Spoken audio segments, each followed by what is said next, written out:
Nos últimos dias, nós temos tido um acalorado debate e, aliás, o país está praticamente parado há quase um ano nesse tema recorrente.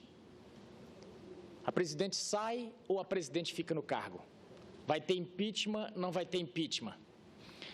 Tem base legal para o impeachment, não tem base legal? Essa tem sido a recorrência dos temas aqui. Obviamente, também bem alimentados por cada operação e cada divulgação dos fatos da Lava Jato.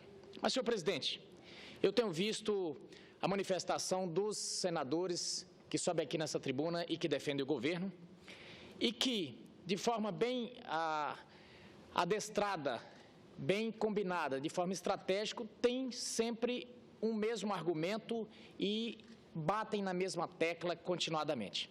Tenho feito aqui até um chamamento da oposição que nós precisamos contrapor, porque esses senadores têm feito um recorrente discurso para o seu público. Pregam para convertido, porque para o povo brasileiro, o restante que não concorda, com certeza não é, porque o discurso é de incitamento e também um discurso com teses que não se sustentam. Então, estão pregando para manter o público que ainda segue de forma cega e que ainda acham que o ex-presidente Lula é um mártir e que existe uma grande conspiração com o PT. Mas essa discussão sobre o impeachment, senhor presidente, eu tenho comigo e acredito piamente que ela tem que ser feita com a maior honestidade intelectual possível. Porque o que tem sido falado aqui são falácias o tempo inteiro. Por exemplo, tentam discutir o mérito do impeachment nesse momento. Não é.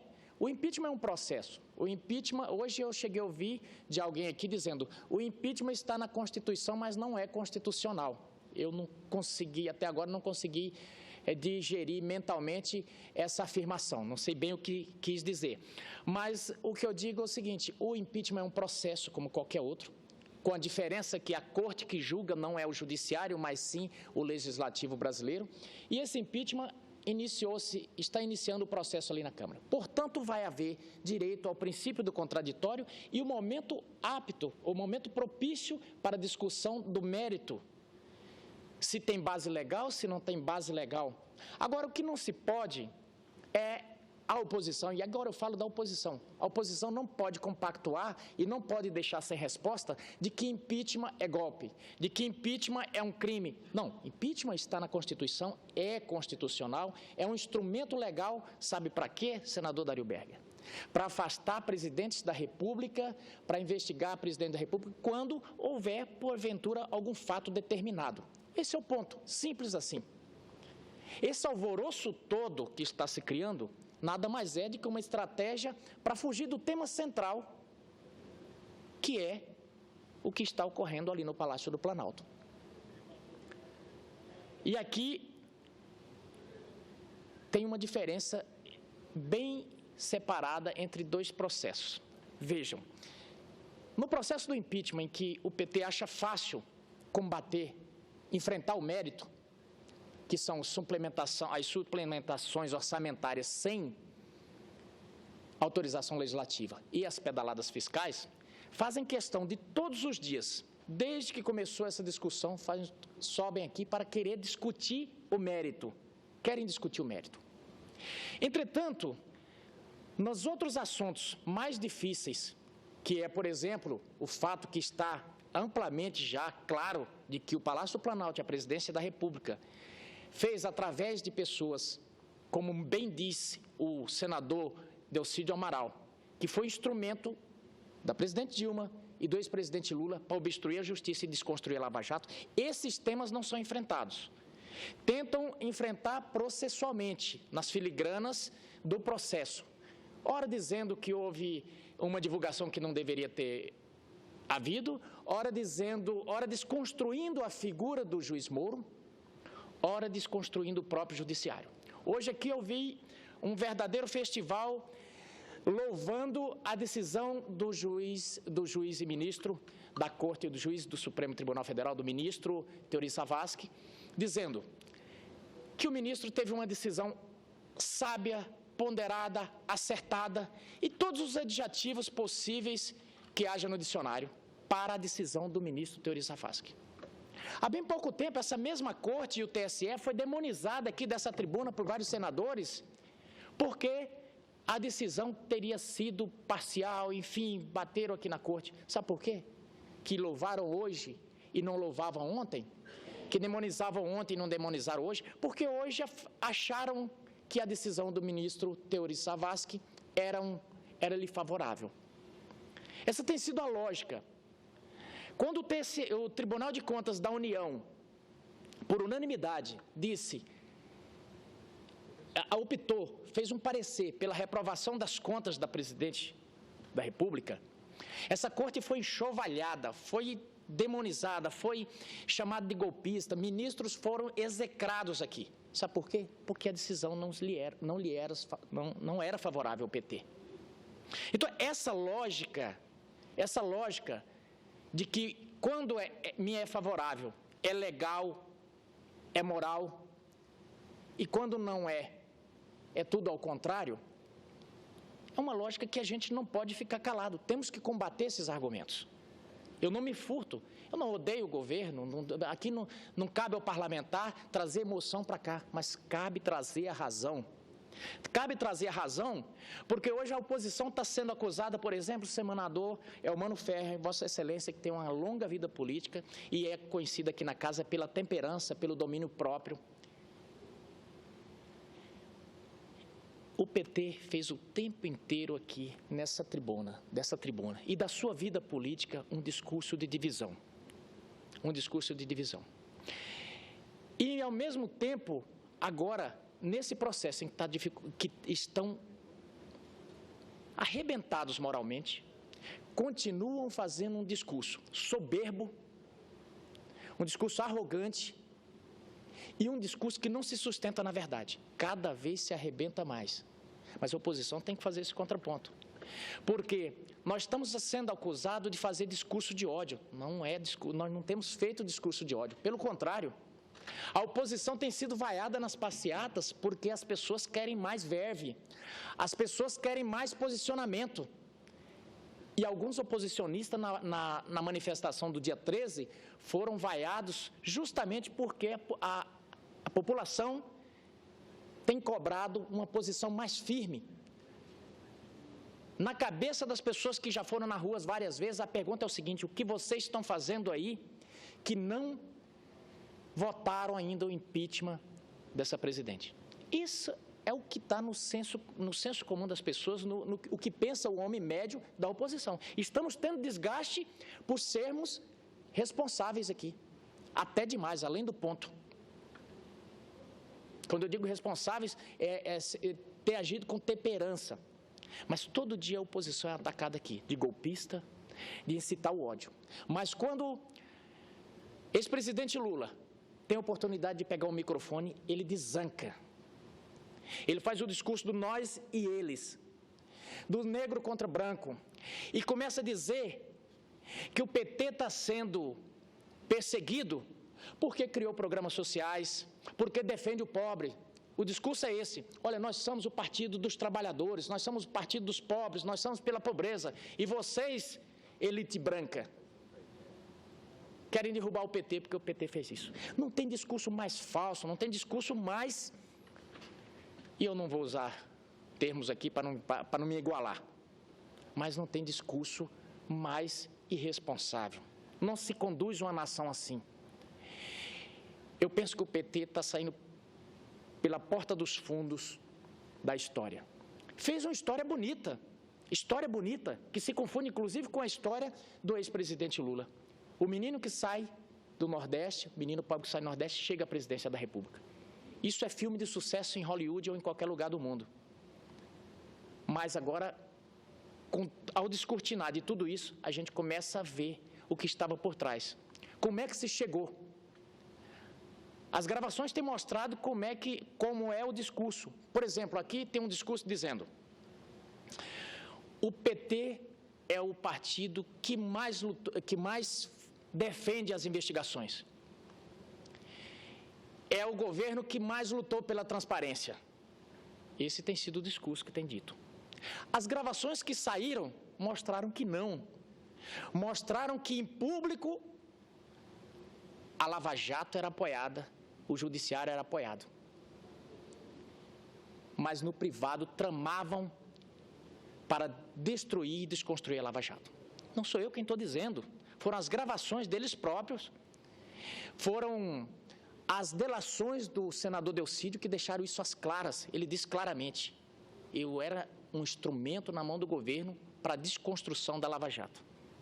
As gravações, em determinado momento, um cientista político diz para o ex-presidente Lula, meu irmão, você só tem uma saída, é o ministério. Ou seja, fuja, vá ser ministro para você ter foro privilegiado. E um senador me disse aqui, então quer dizer que o STF é suspeito? Que o STF não tem isenção? Não, não é isso que a oposição está dizendo. O que a oposição está sustentando é que a nenhum brasileiro é dado o privilégio de escolher em que juízo vai ser julgado. Eu não posso chegar numa vara qualquer, em qualquer fórum desse Brasil, fórum de justiça, do judiciário, e protocolar um processo e falar, olha, eu quero que seja julgado pelo juiz Dario Berger. Ou então pelo juiz Elmano. Por que eu achar que vai ser mais favorável a mim? Não funciona assim. O judiciário não é uma casa de compadrios, é um poder e a Constituição diz o seguinte, que os poderes são judiciário, executivo, legislativo e executivo, que são poderes independentes e harmônicos entre si.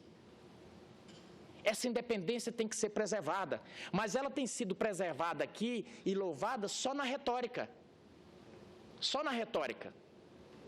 Porque a gente viu, fale com fulana, veja que de repente ela tem mais coragem. Expuseram a figura da ministra Rosa Weber. Olha, fala com fulano para ver se a Rosa Weber, quem sabe ela tem mais coragem do que os outros ministros. Olha que ponto chegamos. Dizer que o judiciário está covardado, dizer que o legislativo está covardado, e não está. Está muito enganado. As instituições estão funcionando muito bem. Eu tenho visto aqui dizer o seguinte, a democracia está sendo atacada, a democracia está sendo enfraquecida. Não. A democracia não é sinônimo de PT. Quem está ficando enfraquecido é o PT. Mas a democracia nunca teve tão forte. Nunca teve tão forte. Mas tem um porém, senador Dario Berger e senador Eumano Ferrer. Nós precisamos ser vigilantes. Porque agora, com as gravações que saíram, nós vemos que ela começa a ser atacada sim. Mas não pela oposição, como dizem os petistas. Mas sim por quem quer se livrar das barras da justiça. Eu tenho visto ataques recorrentes, uma desconstrução direcionada do juiz Sérgio Moro. Os próprios números dele, o credenciam a se defender. Os próprios números dele o defendem. É um dos juízes do judiciário brasileiro que tem menos decisões reformadas nas cortes superiores. Porque, para quem está nos assistindo, funciona da seguinte forma o judiciário brasileiro. Existe a primeira instância e existem outras instâncias acima. Existe a segunda instância. Então, dependendo, um processo passa pelo juiz da primeira instância, ele sobe para o TRF, às vezes vai para o STJ e às vezes chega ao STF. E aí eu vejo os discursos aqui, é como se ali no juiz Sérgio Moro já fosse a última instância. Não. Na verdade, estão atordoados pela contundência das acusações que o Ministério Público fizeram e que estão com medo da decisão do Ministério do juiz Sérgio Moro. Porque o que está acontecendo com o judiciário brasileiro é que o judiciário, não é só com o judiciário brasileiro, a polícia brasileira e o Ministério Público brasileiro evoluíram muito. E não foi graças ao PT. Eu vejo toda hora dizer, olha, o governo do PT foi o que mais investigou, o que mais trabalhou pela transparência. Não, isso faz parte de um processo, de uma evolução. E cito um marco que eu já disse aqui, muito importante para que essa evolução acontecesse. Em 1994, aliás, em 1993, o presidente Itamar Franco fez um concurso em que entrou mais de 5.000 policiais na esfera federal desse país. Existe um processo de maturação, senador Elmano Ferrer, para que um policial, para que um profissional, para que um servidor público possa estar na sua plenitude, de entender todo o sistema e poder dar retorno ali com a qualificação. Ninguém chega no primeiro dia do Senado aqui e faz um discurso à la Rui Barbosa. Ninguém chega no primeiro dia aqui e já se torna o senador principal. Não, você chega na casa, você vai aprendendo com você. Todo emprego é assim. Você se ambienta, tem um processo de maturação. Um professor universitário, ele chega na universidade, ele começa a entender como funciona, começa a dar aula, começa a fazer pesquisa, daí a alguns anos, de repente, ele ganha um prêmio Nobel. Não tem na história da humanidade alguém que entrou num dia e na semana seguinte descobriu a teoria da relatividade e virou um grande, um prêmio Nobel e ganhou um prêmio Nobel. Não é assim que funciona. No Ministério Público, no Judiciário, também foi assim. Essas pessoas entraram lá na época de Itamar Franco e foram maturando. Veja que na década de 2000 para cá, você já nota que eles começaram e coincidiu. Aliás, o PT teve muita sorte, o governo do PT. Eles tiveram uma janela de oportunidade extraordinária na economia e nesse setor também herdou uma estrutura econômica com um alicerce bom. Herdou inclusive um sistema financeiro saneado, o sistema bancário nacional saneado, e herdou também isso, qualificação nos servidores públicos. Houve uma renovação e uma mudança de mentalidade. O que aconteceu? Promotores começaram a entender muito bem de evasão fiscal, de evasão de divisas, delegados, policiais, e antigamente havia muitas operações da polícia que eram anuladas totalmente, por um erro e outro. Era o oásis dos advogados.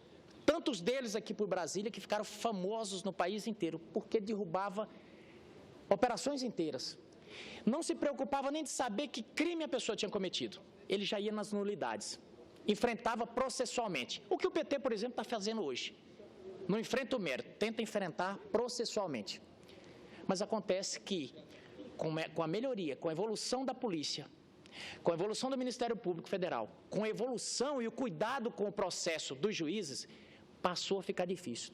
Começou-se a ter que enfrentar o mérito.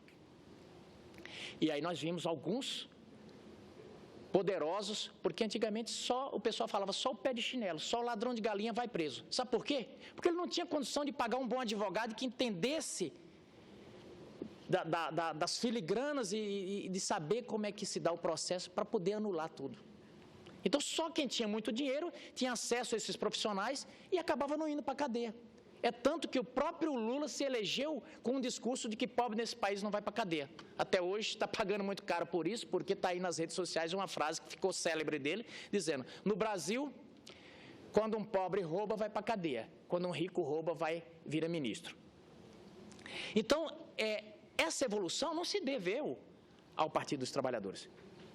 Vamos tirar o mérito do Partido dos Trabalhadores ou do governo do PT? Não, teve seus acertos e tiveram seus erros, estão pagando pelos seus erros. Mas não podemos concordar de dizer o Brasil passou a existir depois do PT, depois que o PT chegou ao poder. Não, todo mundo que passou aqui, de Floriano Peixoto até agora, deixou o seu legado.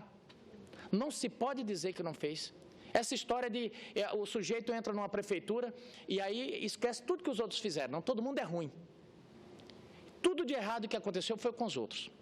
E eu tenho visto isso acontecer. Por isso que eu tenho feito questão de até fazer cobrança da oposição. Nós temos que vir aqui dar resposta àqueles que estão lá nos assistindo e ver algumas barbaridades serem ditas aqui e não poder falar nada. Nós temos que dar voz a essas pessoas. Então, esse discurso de ódio que está sendo construído não é da oposição. Não é o perfil da oposição fazer isso. Agora, o senhor Stedley, sim. Aquele que invade fazenda, que quebra tudo, que quebra aquele que o grupo dele faz isso, sim. Cada vez que abre a boca é um discurso divisionista. Tudo alicerçado pelo discurso maior, que era do ex-presidente Lula, que na verdade não queria espalhar ódio coisa nenhuma, não. Ele sempre foi um ator de uma retórica muito boa, muito inteligente, ele criou um personagem. E ele criava o seguinte, dividia entre nós e eles. Quem são eles? Ninguém sabe quem são eles. Eles só pode ser qualquer coisa. Ele criou um monstro imaginário para poder combater, porque o perfil dele é de herói. Mas todo herói precisa de um vilão. Então ele criou o eles, que dependendo do momento são as elites, dependendo do momento são os banqueiros, dependendo... Ele cria o vilão do momento. Uma falácia, uma coisa que não era para esses seguidores levar o pé da letra e acreditar, não. Porque o Lula fazia isso como manobra de manipulação, uma estratégia de manipulação para se vitimizar, dependendo do momento, ou para fazer um discurso de demonização do outro em determinado momento. O Lula é contra as elites? Conversa fiada, não é.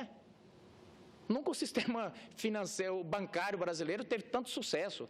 Ele se aliou, tanto que ele está pagando os pecados agora, porque estava aliado com todos esses. Eu tenho dito aqui, a relação dele com a elite que tanto demonizava, é uma relação que em público é enxota, mas no privado a gente vê que chamou para a alcova, para fazendo justiça aqui ao nosso grande escritor Aloysio Azevedo.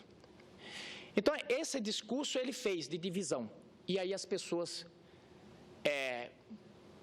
seus seguidores, resolveram levar a sério. E alguns dos seus assessores resolveram levar mais a sério ainda. E aí, pasma que hoje, alguém disse que tinha um senador disse que tinha um bocado de desmiolados na frente da casa do ministro Teori Zavascki, protestando. É verdade, pode ser que tinha mesmo. Alguém desmiolado ali. Mas eu sinto que tem muita gente graúda nesse país meio que desmiolado. Veja que numa das gravações, um ministro de alta patente diz o seguinte: se os oficiais de justiça chegarem, cerca a casa do Lula, porque se chegar os oficiais de justiça aí, come na porrada. Que me desculpa o palavreado, mas foi isso. Imaginou um ministro de Estado dizendo isso, para dar porrada? Processo, eu tenho dito, eles estão transformando um caso de polícia, um processo que é para ser discutido pelos advogados, num caso político. E hoje veio, eu acho que a cereja do bolo do absurdo dos absurdos. O senador Ricardo Ferraz trouxe aqui e denunciou aqui ao vivo na TV Senado. Saiu do Itamaraty um e-mail para todo mundo, dizendo, alertando e chamando as nações que aqui no Brasil está em voga um golpe parlamentar, que esse parlamento, que esse legislativo estaria dando um golpe. Isso é de uma leviandade sem tamanho. Nós temos um processo que está começando ali na Câmara, eles vão ter direito ao princípio de contraditório, podem contraditar, vão ter direito à defesa, mas espalham para fazer esse escândalo todo. E faz sem nenhum escrúpulo. É a utilização dos instrumentos de Estado como instrumento de um partido. E, aliás, isso ficou muito patente naquele protesto que teve ali na frente do Palácio do Planalto. Quem era contra ficou a 500 metros.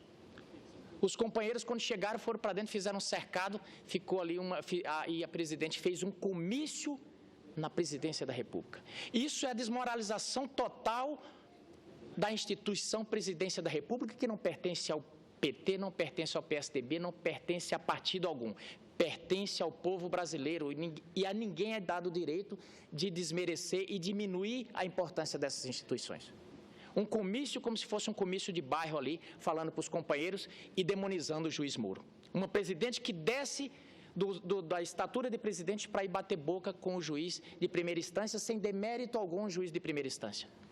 Mas ela demonstrou que está fora da liturgia do cargo ao ela fazer isso. Quem era para estar discutindo as teses com o juiz Moro, seriam os advogados dela, se ela porventura se sentiu. Aí criam-se outro discurso, que houve um crime porque gravaram a presidente. E ela sai dizendo no país inteiro que eu fui grampeada. Olha, se acontecer isso nos Estados Unidos, esse juiz estaria preso, não sei o quê. Eu digo que aconteceria nos Estados Unidos, por exemplo, se uma empresa como a Petrobras fosse dilapidada para um partido. Estaria preso do presidente da República à secretária do partido. É verdade que se grampearem um presidente da República. Agora, aqui nós temos uma legislação que se chama um instituto chamado encontro fortuito de provas. Que, engraçado, foi defendido aqui por todos eles quando se tratava do senador Demóstenes. Valeu, foi cassado por aquilo.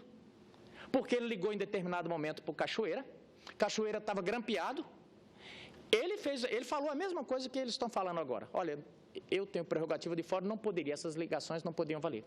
Mas valeu para o Cachoeira, para o Demóstenes Torres, foi cassado aqui, foi cassado. E existe entendimento legal e jurídico de sobra dizendo, se eu sou investigado, senador Dario Berga, presidente que preside a mesa nesse momento aqui, se eu sou investigado e estou grampeado e Vossa Excelência liga para mim, é problema seu se você ligou para mim. O investigado sou eu, você não pode demonizar o juiz, porque o juiz aceitou aquelas provas. É você que ligou, não é você que está grampeado. Mas não pode valer para Demóstenes e não valer, não pode, para Demóstenes vale, para os outros não. Essa que é a discussão que eu estou fazendo. Então, esse discurso e esse uso das instituições, que no momento que elas têm decisões favoráveis, elas são boas, e no momento que não está favorável, ela não presta, isso tem que deixar bem claro. A população brasileira tem que saber que as instituições estão sendo defendidas. E já para partir para o final, senador Dario Berga, eu digo aqui, nós temos uma responsabilidade. Nós precisamos chamar todos esses ministros aqui. Eu fiz 2 requerimentos, um para o ministro Nelson Barbosa, outro para o ministro Jacques Wagner. O senador Ricardo Ferraz fez um requerimento para o ministro da Justiça vir aqui, e eu creio que temos que fazer um imediatamente para que o ministro de Itamaraty, o Veiga, possa vir aqui explicar todas essas coisas. Nós não podemos admitir que as instituições, que órgãos de Estado sejam utilizados como a longa mão de um partido, por exemplo. E aqui, senhor presidente, fica uma responsabilidade maior ainda. Nós precisamos preservar o judiciário brasileiro. Se houve algum erro na condução desse processo do juiz Moro, existem as outras instâncias. E com certeza os advogados já estão combatendo isso. Agora, politizar a investigação policial é que não pode. Politizar e atacar as instituições, isso nós não podemos tolerar. E a oposição não pode aceitar que crie-se rótulos, porque aqui a gente tem visto, por exemplo, algumas coisas, algumas palavras de ordem. Mídia golpista, o impeachment é golpe, e por aí vai. O Moro é parcial. A gente vê claramente que tentam criar isso e incutir na cabeça dos brasileiros, todos os dias. Nós precisamos defender a imprensa, a liberdade de imprensa, porque hoje eu vi alguém defendendo aqui o controle da imprensa. Veja bem, o controle da imprensa. Ora, esse país está sendo passado a limpo, boa parte por causa da imprensa. E a imprensa divulga fatos. Às vezes as pessoas não gostam. Então eu quero liberdade de imprensa só para ela falar bem de mim. Isso não vale, isso não pode ser. Isso não é liberdade de imprensa. E a oposição e todos os partidos que pensam pelo bem desse país têm que começar a pensar. E o PMDB, senador Dario Berga? Eu creio que está no momento histórico do PMDB. O momento de fazer o que tantas vezes fez pelo Brasil. O PMDB tem defeitos? Tem, inúmeros. Eu tenho dito até que o PMDB é o organismo político mais difícil de se compreender. Tem hora que ele está bipartido, tem hora que... ele é um partido difícil de se entender, mas é um partido também que nunca fugiu de defender a democracia desse país. Nunca fugiu nos momentos difíceis. Se alguém deve no PMDB, com certeza vai pagar, porque o Brasil é outro nesse momento. Agora, o PMDB tem uma tarefa muito grande, é de terminar esse governo. E eu tenho dito, contem comigo para que a gente possa fazer um grande governo de coalizão. Poucos dias me disseram, então existe um complô? Não. O presidente Michel, o vice-presidente Michel Temer tem sido arredio, não tem sentado para conversar com ninguém, mas eu tenho defendido. Nós precisamos já começar a sentar, porque, digamos que haja o impeachment. Se houver o impeachment, nós vamos esperar que haja o impeachment para começarmos a pensar o país? Isso é trocar o pneu com o carro andando. Nós precisamos pensar em já fazer uma coalizão. E se o vice-presidente não quiser conversar, nós temos que começar a pensar. Oposição e partido e parte do PMDB que concorde com isso. Nós temos que criar um momento igual aquele após o impeachment do Collor. O momento em que Itamar assumiu, inclusive temos que pensar num FHC para o futuro presidente. Alguém que possa ajudar ele a tocar, e os partidos têm que coisar. Agora, eu já ouvi dizendo aqui, o PT dizendo, nós não vamos participar desse golpe. Não tem problema, o PT nunca quis participar, o PT não assinou a Constituição, o PT não quis ajudar o Itamar Franco naquele momento, porque o PT cuida de uma coisa, cuida do seu viés aonde pensa, a cabeça mira para um lado e vai. Essa história de dizer, é pelo Brasil, conversa fiada, não é. Não é, porque todos os momentos que o Brasil precisou do partido, não foi. E aqui, já que nesse momento estou aqui com o senador da base do governo, eu falei no início da minha fala, sem demérito algum aos grandes momentos do PT no governo desse país, sem fazer nenhum demérito algum às conquistas que trouxeram. Agora, falei, erros foram cometidos, e esses erros têm que ficar com quem é de direito. A oposição não pode admitir ficar aqui sendo rotulada pelos erros que o PT cometeu. O partido tem se comportado da seguinte forma, o PT e o governo. A culpa é minha e eu jogo ela em quem eu quiser. A oposição, eu tenho dito, quem for podre, que se quebre. Agora, não se pode pegar e falar, olha, não houve erro algum, nós somos limpos e impolutos, a oposição é suja e é contra o Brasil. Nós gostamos da Petrobras e nós protegemos a Petrobras. A oposição quer vender e quer entregar. Esse discurso não pode ser. E eu tenho dito aqui, a oposição não pode sequer dar.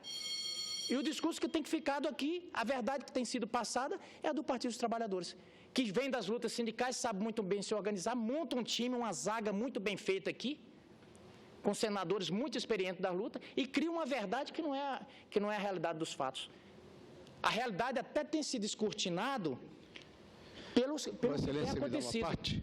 Pelo que tem acontecido, já concedo uma parte para Vossa Excelência. Você não quer falar meu nome para não resgatar? O artigo 14. Mas lhe concedo uma parte com muito prazer daqui a pouquinho. A realidade até tem sido descortinada pelos fatos, pela imprensa, mas a oposição, eu tenho que fazer essa meia-culpa. Nós não temos conseguido passar para a população brasileira o que realmente está acontecendo. E fica esse discurso aqui. Daqui a pouco vão dizer, o Lula é uma vítima. Lula não é vítima. Lula é um brasileiro de grande sucesso que sai do Nordeste e vira presidente. E, de repente, sua história começa a ir por ralo, por obra e graça do seu discurso e das suas condutas. Não mais. A oposição, infelizmente, nessa situação de derrubada do governo, a oposição não tem mérito algum. O governo está se construindo e se destruindo por si próprio, e concedo com muita honra ao senador Paulo Rocha uma parte. Isso é porque o Medeiros, ele é de origem do PT. Sindicalista é do PT. Na época que ele está reclamando que o PT não assinou a Constituição, ele era do PT. Então é o seguinte, o Medeiros... Era um simples estudante, não podia fazer nada. O Medeiros, não é essa a questão, Medeiros. Você está falando um discurso muito ingênuo para o momento que nós estamos vivendo no nosso país. O PT não assinou a Constituição porque nós não logramos colocar na Constituição brasileira, apesar das lutas, das mobilizações, que você fazia parte naquela época do movimento estudantil e do movimento sindical, nós não logramos colocar algumas coisas principais que nós lutávamos. E por isso nós não assinamos, embora nós reconhecemos os avanços que conquistamos lá, mas nós assinamos porque nós não logramos tudo o que nós queríamos e também não concordamos, principalmente, a questão da questão que envolvia a questão da terra, a função social da terra, que foi esse o grande divergência que fez com que o PT não assinasse lá. Claro que o PT cometeu um conjunto de erros na sua história, mas o PT pode se apresentar perante a sociedade, quer seja através da sua bancada de deputados, quer seja através da sua bancada de senadores, quer seja através do seu participão na luta do movimento sindical, na luta pela anistia, na luta pela democracia, na luta pelas eleições diretas, na luta por um conjunto de conquistas que hoje nós temos, inclusive da democracia, o PT foi um dos comandantes desse processo. Então, nós temos, assim, a grandeza de que aqui nós viemos, nós cumprimos o nosso papel e a nossa tarefa. E foi assim quando nós logramos eleger um operário para governar o país. E se tornou, se não um dos maiores ou os melhores, mas um do maior ou melhor, mas um dos melhores e maiores presidentes da República do país. As mudanças no período pós-ditadura militar, que aconteceram mais concretamente para poder assegurar a democracia, o desenvolvimento econômico, humano e social, foi sim que aconteceram muito mais nos 8 anos de governo Lula e de governos, dos nossos governos. O que está no central da questão não é isso que você está falando.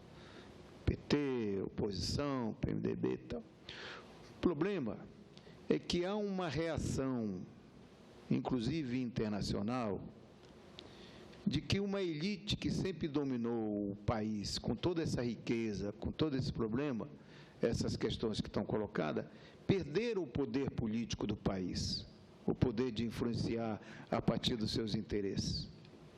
Então, hoje, no processo democrático, não está conseguindo resgatar o poder.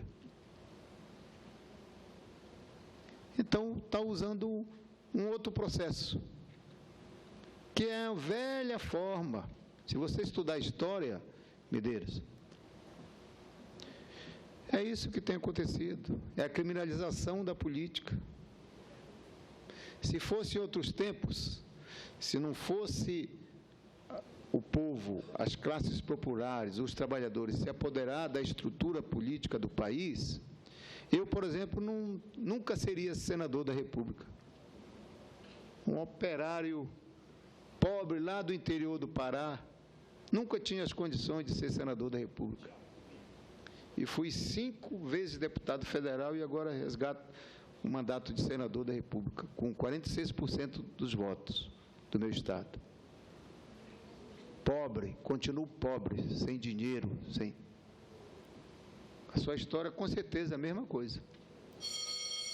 Só no Estado democrático, num estado de condições com que o povo se apodera da política, porque a política como instrumento de transformação social, a política como instrumento de conquista de uma nação, de conquista de um país. O Brasil, antes da nossa luta, não era de todos, era de alguns, de uma elite. Foi nós, a nossa geração de democratas, de todos os partidos. Não foi só do PT, de todos os partidos. Gente simples. Está ali, olha, um presidente está presidindo também o nosso, lá do Piauí. Um homem simples, popular, que com certeza virou senador, graças à democracia, graças a um processo de conquistas, de liberdade, de democracia, etc. O que nós estamos colocando aqui é que a gente não pode, os democratas, estes que se apoderaram da política do país, não pode deixar que, através de formas escusas, de tapetão, de golpes, de processo, criminalizando a política, criminalizando os políticos, agora querem retomar o poder para suas mãos. Tem que ser através do processo democrático, das eleições. É isso que nós estamos dizendo. É isso que nós estamos querendo assegurar. E ninguém, nem Lula, nem Dilma, que está no poder, nem Fernando Henrique Cardoso, nem PSDB, nem PT, nem PMDB, nem Moro, nem Gilmar Mendes, nem o Supremo, pode ultrapassar os limites da democracia que nós conquistamos, que está na Carta Magna, na Constituição, e que está nas leis e no Estado de Direito que nós conquistamos. É só isso que nós estamos esperneando e que nós estamos brigando. Você viu agora nessa lista, que foi publicada agora, tal da lista da Odebrecht. Ali, o resultado dessa lista, o que é? É que nós, a nossa democracia, nós ainda não fomos capazes de consolidar um processo democrático que o financiamento dessa política fosse um processo transparente, democrático, etc., com um arcabouço jurídico claro e transparente. Então, a lista da Odebrecht, ela reflete exatamente essa discussão do combate à corrupção, do combate ao financiamento de campanha, o financiamento disso. O que está ali, expressa isso ali, a Operação Lava Jato, todas as operações que estão ali, entendeu? Há uma vontade do país, inclusive da Dilma, inclusive do PT, inclusive de todo mundo, de combate à corrupção. Mas nós não asseguramos uma reforma política e um arcabouço jurídico do financiamento das campanhas e do financiamento da política para assegurar um processo transparente. Então, o resultado dessas listas, desses processos que está aí, é isto.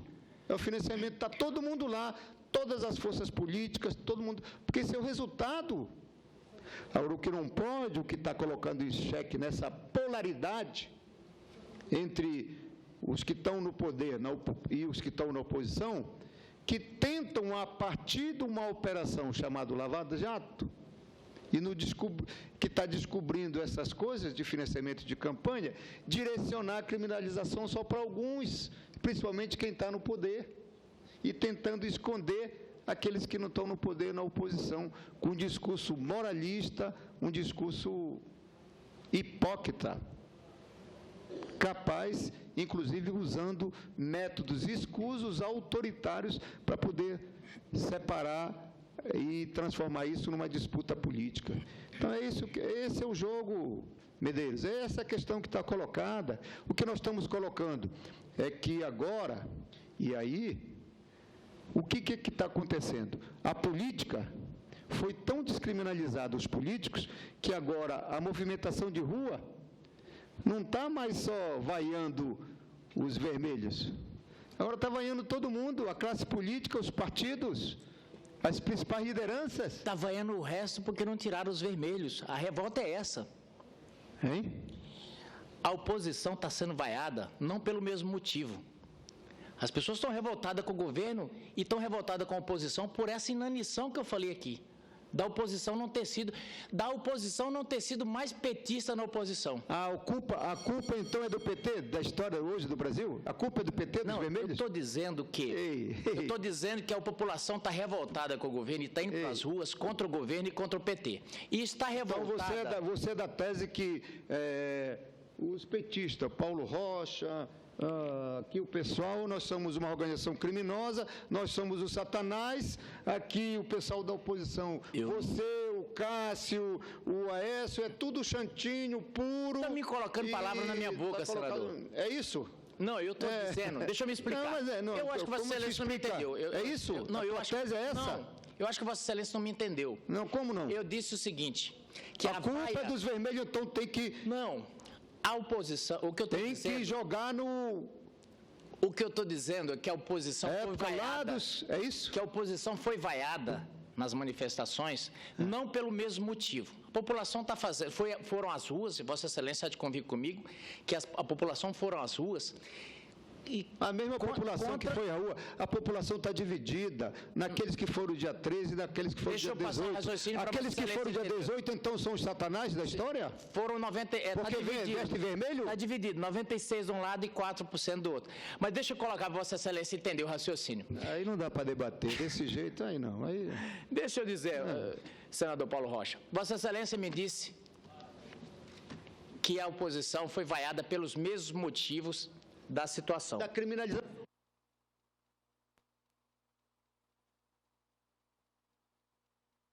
Sabe a quem? Aos salvadores da pátria. O que eu tenho dito é aos que... salvadores da pátria. Quais salvadores da pátria? O golpe, os moralistas que vêm agora, todo mundo está sujo, agora vem os limpos, os ímpios, os puros para salvar a pátria. A minha tese, senador Paulo Rocha, é que a oposição não foi vaiada pelo mesmo motivo. Pelo mesmo motivo. A oposição foi vaiada, quando eu disse petista, eu falei, a oposição foi vaiada por não ter sido petista. Quando eu digo por não ter sido petista, pela aquela velha oposição que o PT fazia. Porque eu tenho dito aqui, se o governo que está hoje implantado ali no Planalto fosse qualquer outro governo e o PT estivesse na oposição, o governo já teria caído. Porque a minha tese é o seguinte, falei, não tem ninguém mais competente na oposição e que sabe fazer oposição do que o PT. Então, o que eu disse é o seguinte, a oposição foi vaiada nas ruas justamente por não ter feito a oposição que devia. Eu sinto isso aí. A população está cobrando aqui, falando, mas vocês não fizeram o que tinham que fazer. Por isso foram vaiados. Tinha que fazer. O que era que tinha que fazer? Fazer oposição. É o golpe? Não. Derrubar? Não. Fazer oposição. Fazer oposição. Vocês deitam e rolam aqui todo dia. Já entendi, Medeiros, já entendi. Entendeu? Qual é a posição sua. Mas deixa eu passar, senador Paulo Rocha. Obrigado pela parte.